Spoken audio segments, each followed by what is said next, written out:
Hello friends, સ્વાગત છે તમારું મારા કિચનમાં।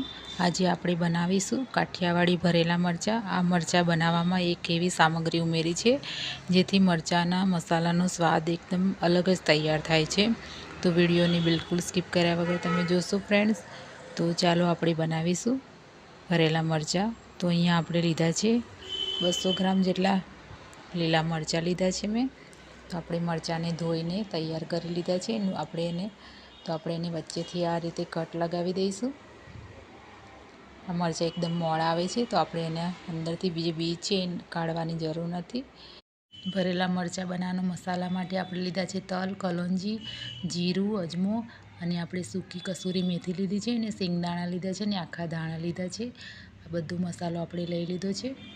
એક ચમચી લીધો છે આપણે બધો મસાલો। આ બધું જ આપણે હવે 1 મિનિટ માટે શેકી લઈશું। એકદમ મીડિયમ ગેસ ઉપર આપણે શેકવાનું છે। તો તમે જોઈ શકો છો આપણે આ રીતે થોડું શેકી લેવાનું છે। હવે ગેસ બંધ કરી દઈશું આપણે અને એ જ વાસણની અંદર આપણે 2 ચમચી જેટલું તેલ નાખવાનું છે અને એની અંદર આપણે ચણાનો લોટ નાખીશું। એ પણ આપણે 2 ચમચી લીધો છે અને ચણાના લોટને આપણે શેકી લઈશું જ્યાં સુધી એની અંદરથી સુગંધ ના આવે ત્યાં સુધી આપણે એને શેકવાનો છે। એને 1 મિનિટનો સમય લાગશે આપણે શેકવા માટે। તો તમે જોઈ શકો છો તો આપણો લોટ તૈયાર છે શેકાઈને। તો આપણે એક ડીશમાં બહાર કાઢી લીધો છે। હવે એની અંદર આપણે જે મિક્સર જારમાં જે બધા મસાલો શેકીને આપણે મિક્સરમાં પીસી લીધો તો એ અંદર એડ કરી દઈશું અને 1 ચમચી જેટલું આપણે આમચૂર પાવડર એડ કરવાનું છે અને અડધી ચમચી જેટલું આપણે હળદર અને 1 ચમચી જેટલું આપણે ધાણા જીરું એડ કરીશું અને એની અંદર આપણે કાશ્મીરી લાલ મરચું એડ કરવાનું છે।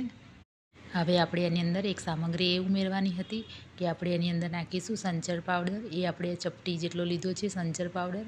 એનાથી મરચાંનો સ્વાદ એકદમ અલગ તૈયાર થાય છે। તમે એકવાર જરૂરથી ટ્રાય કરશો। હવે અહીંયા આપણે સ્વાદ પ્રમાણે મીઠું એડ કરી દેવાનું છે અને અહીંયા લસણની કરી લીધી છે મેં આ રીતે કટ કરીને લીધી છે એ આપણે અંદર એડ કરી દઈશું। હવે 2 ચમચી જેટલું આપણે તેલ નાખવાનું છે અને એની અંદર આપણે કોથમીર એડ કરી દઈશું। હવે બધા મસાલાને આપણે આ રીતે મિક્સ કરી લેવાનો છે।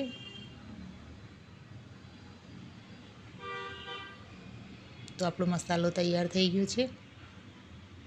તો હવે આપણે મરચાંની અંદર ભરી દઈશું બધો મસાલો।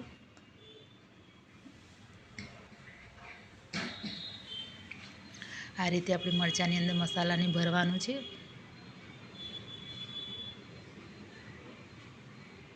બીજા મરચાં પણ આપણે આ રીતે ભરીને તૈયાર કરી લઈશું। બધા મરચાં આપણે આ રીતે ભરીને તૈયાર કરી લીધા છે, તમે જોઈ શકો છો। હવે એક વાસણની અંદર આપણે નાખવાનું છે તેલ। એ આપણે 1 ચમચા જેટલું આપણે તેલ એડ કરીશું। તેલ આપણું થોડું ગરમ થાય એટલે આપણે એની અંદર મરચાં એડ કરવાના છે। બધા મરચાંને આપણે એકસાથે જ એડ કરી દઈશું અને આપણે ચમચીથી એક બાજુ બીજી બાજુ પલટાવતા જઈશું અને આપણે મરચાં સાંતળતા 2-3 મિનિટનો સમય લાગે છે, વધારે સમય નથી લાગતો। તો આ રીતે તમે જોઈ શકો છો એનો કલર થોડો ચેન્જ થઈ ગયો છે। બધા મરચાં આપણા શેકાઈને તૈયાર થઈ ગયા છે। તો આપણે જે મસાલો વધ્યો હતો એ આપણે અંદર એડ કરી દઈશું અને બરાબર આ રીતે મિક્સ કરી લેવાનું છે। તો તૈયાર છે લોટ ભરેલા નવા સ્વાદ સાથે ભરેલા મરચાં। જોતાં જ ખાવાની ઈચ્છા થઈ જાય છે એવા ભરેલા મરચાં તૈયાર છે। તો આ રીતે બનાવશો ફ્રેન્ડ્સ અને મને કમેન્ટમાં જરૂરથી જણાવશો આ નવા સ્વાદ સાથે ભરેલા મરચાંની રેસીપી કેવી લાગી। તો ફરી મળીએ એક નવી રેસીપી સાથે।